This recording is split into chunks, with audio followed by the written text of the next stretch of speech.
A light magnitude 2.9 earthquake hit 79 kilometers, 49 miles, away from Carlsbad, New Mexico, United States, in the early morning of Sunday, July 27, 2025 at 2:31 a.m. local time, GMT-5. The quake had a very shallow depth of 6.4 kilometers, 4 miles, and was not felt, or at least not reported so. First to report, EMSC after 3 minutes. The earthquake occurred 3 days after a magnitude 3.0 earthquake had hit on Thursday, July 24, 2025, at 11:11 a.m.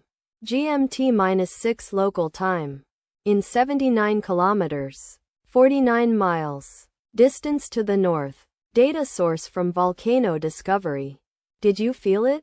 Let us pray. May the earthquake that occurred not affect our brothers and sisters there. May the earthquake not happen again. And may God protect everyone. Amen.